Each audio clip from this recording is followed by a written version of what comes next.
विद्यार्थी मित्रांनो, आज आपण आपल्या मराठीच्या पुस्तकातील आजोबांचा 3 पुडांचा डबा या पाठातील स्वाध्याय सोडवूया.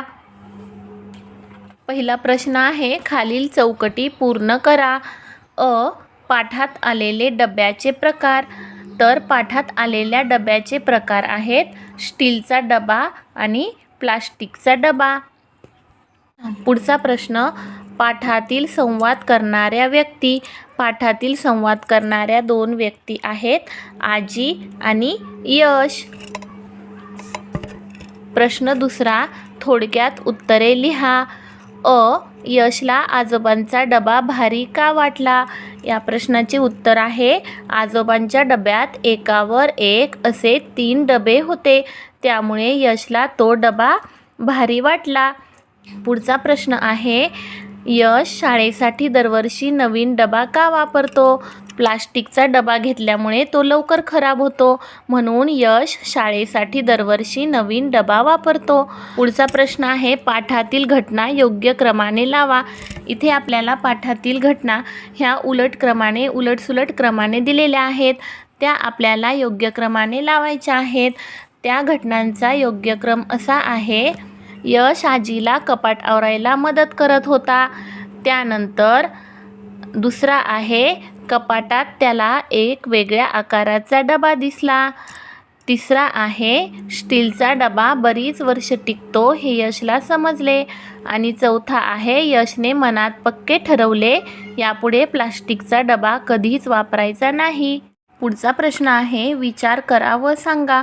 तुमच्या घरी तुम्ही प्लास्टिकच्या कोणकोणत्या वस्तू वापरता? त्याऐवजी कोणत्या पर्यायी वस्तू वापरता येतील याविषयी विचार करून यादी तयार करा.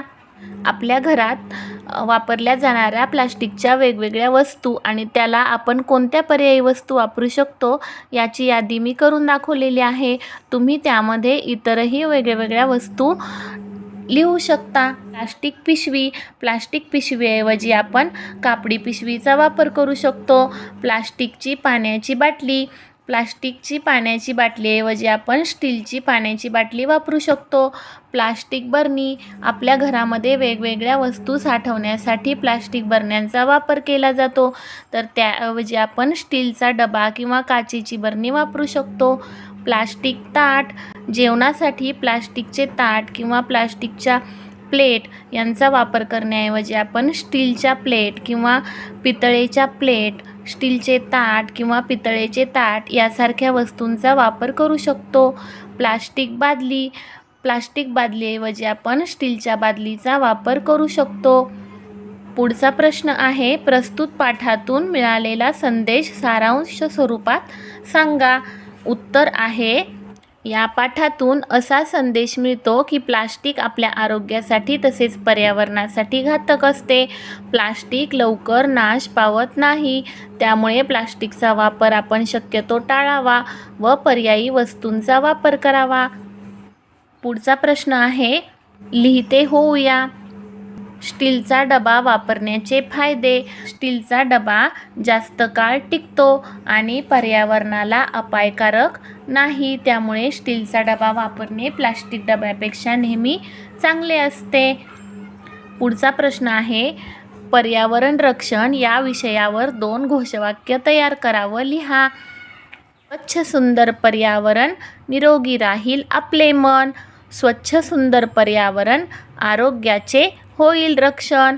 पर्यावरण रक्षणाची धरू कास, देशाचा आपल्या होईल विकास.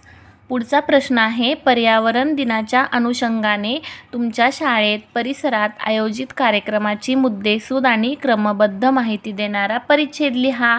उत्तर आहे, 5 जून या दिवशी आमच्या शाळेत पर्यावरण दिन साजरा करण्यात आला. आमच्या शिक्षकांनी आम्हाला पर्यावरणाचे महत्त्व समजावून सांगितले. शाळेतील मुलांनी पर्यावरण रक्षणावर आधारित नाटक सादर केले. शाळेत वृक्षारोपण करण्यात आले. पर्यावरण रक्षण या विषयावर आधारित घोषवाक्य स्पर्धा घेण्यात आली. पर्यावरण संवर्धनाचे महत्त्व सर्व विद्यार्थ्यांना समजले. पुढचा प्रश्न आहे, खालील शब्दांचे समानार्थी शब्द लिहा. नदी या शब्दाशी समानार्थी शब्द आहे सरिता. झाड शब्दाचा समानार्थी शब्द आहे वृक्ष. जमीन शब्दाचा समानार्थी शब्द आहे धरती. पक्षी शब्दाचा समानार्थी शब्द आहे विहंग.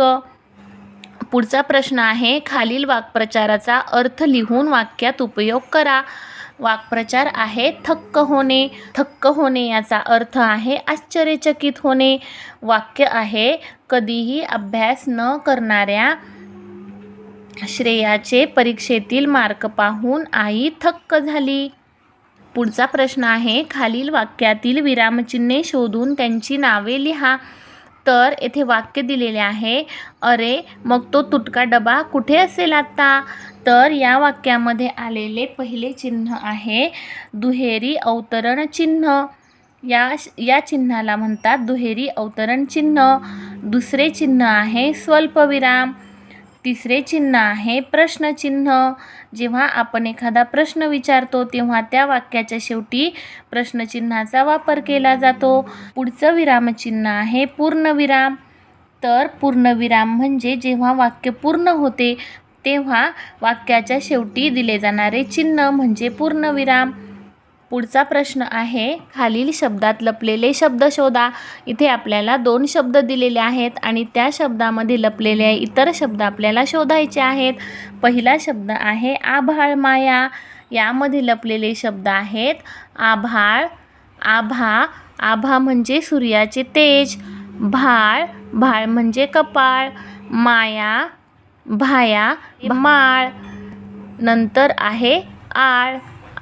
पुढचा शब्द आहे भाजीपाला. यामध्ये दडलेले शब्द आहेत भाजी, पाला आणि भाला.